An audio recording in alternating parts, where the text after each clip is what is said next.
Have you ever wondered why animals, who don't practice any religion, are so peaceful, while humans, who have so many religions, are so violent? It's a strange question, isn't it?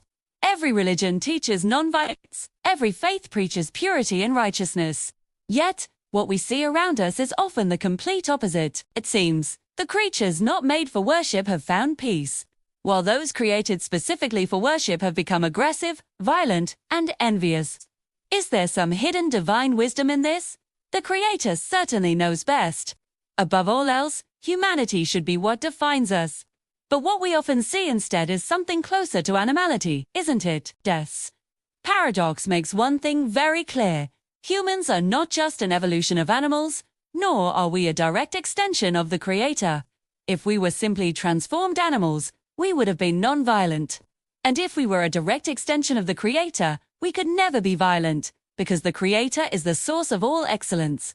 And what is born from excellence cannot be base or vile. So, humans were not created from something inferior, nor from something supreme. We are beings of the middle ground.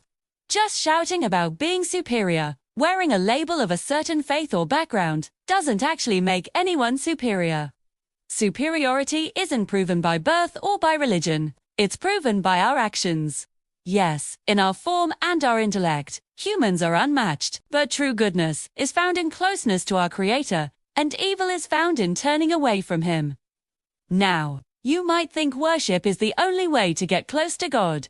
Through worship, one can certainly attain proximity to the one being worshipped. But it's through serving creation, serving fellow humans, animals, and nature that one earns both the heart and the love of the Creator. Proximity, approval, and love are three different things.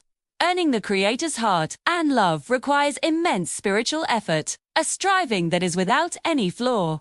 To become flawless, one must aim for the purity and nobility of the great spiritual figures, the prophets, the saints, the mystics, and the true seekers of every tradition.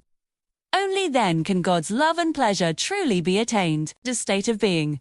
This consciousness is often called Taqwa, or God consciousness. A person who is attached to wealth, power, and worldly desires doesn't possess this Taqwa. Such a person is not whole. Those who undergo severe spiritual discipline become ascetics. Think about it. From the prophets to the saints, from spiritual guides to divine messengers, none of them were weak in their search. They were relentless.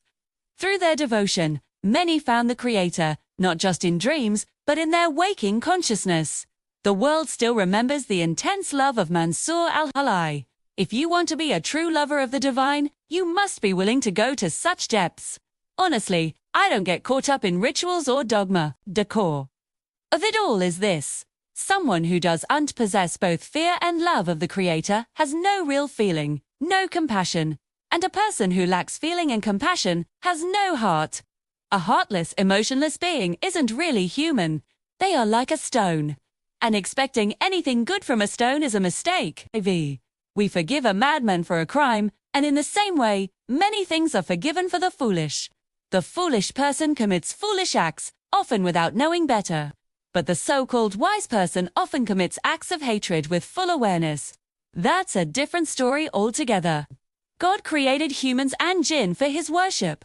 Yet, most of them engage in disobedience. This doesn't harm God in the slightest, it only harms themselves. Worship brings peace to the heart. Love brings joy to the soul. In a way, love is another name for worship. The act of worship is necessary, but the specific method isn't the most important part.